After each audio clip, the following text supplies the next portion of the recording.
நம்ம நாட்டுல இல்லன்னா என்னமா அர்த்தம் எங்களுக்கு? எனக்கு அது சொல்லுங்க. ஒரு நாள் இருந்தால 10 நாள் ஆயிடுச்சு பாரு. மைக்கே போட்டுருக்கா கண்டிப்பா நாங்க தற்கொலை தான் வீட்டுக்கு போக மாட்டோம். வீட்டுக்கு போக மாட்டோம். நான் எதனா ஒண்ணு பண்ணிட்டேன்.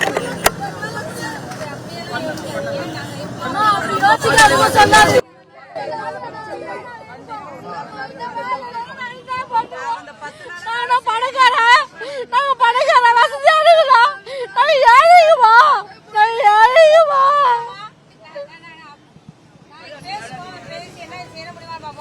இல்லாட்டினா நான் சொல்றதான் எல்லா குப்பையும் கொண்டு உள்ள கொட்டிட்டு நீ தனியார வச்சு நீ எப்படி கிளீன் பண்ற பாப்பாடு விடுவோம். சாமதான பேதண்டம் தான் இனிமே விட முடியாது. இந்த நாட்டுல இருக்கிறவங்க தானே அதுவும் ஏற்கனவே பாத்துட்டு இந்த வேலையை நிரந்தரம் பண்ண கேக்குறோம். எங்களுடைய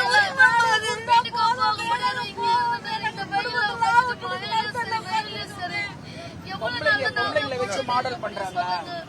பொம்பளைங்களை வச்சு மாடல் பண்றாங்க. மனசாட்சி இல்லாம இருக்காங்க. திராவிட மாடல்னா இதுதான். யாராலும் உயிரோட இருக்க முடியாதும்மா. எங்களால இப்ப விக்கிற விலைவாசிக்கு எங்களால வாழவே முடியாது.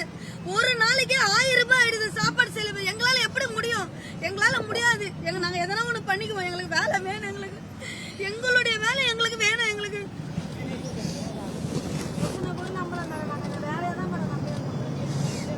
எங்கப்பா புருஷனை நம்புறது எல்லாம் தண்ணி அடிச்சுட்டு உட்காந்துதான் வேற என்ன மிச்சம் நம்மளுக்கு? அவங்க சம்பாதிச்சு கொடுத்தாங்க. நாங்க ஏன் இந்த வேலைக்கு வரப்போ அந்த போராட்டக்காரங்களோட இருக்கிறேன்.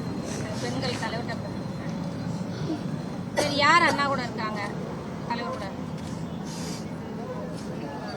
எனக்கு நம்பர் அனுப்புறீங்களா? இன்னைக்கு சொல்லிடுவாங்க அன்னைக்கு சொல்லிடுவாங்க பார்த்தேன். இத்தனை நாளா இன்னும் சொல்லல இருந்தா இன்னைக்கு ஊருக்கு போறவ இருந்துட்டு அப்படியே பேச்சுவார்த்தையே இல்லைன்ட்டாங்கம்மா. அப்ப எப்படிமா எங்களால முடியும்? அப்ப எதுக்கு நாங்க இங்க இருக்கிறோம்? எங்களுக்கு அதை சொல்லுங்க.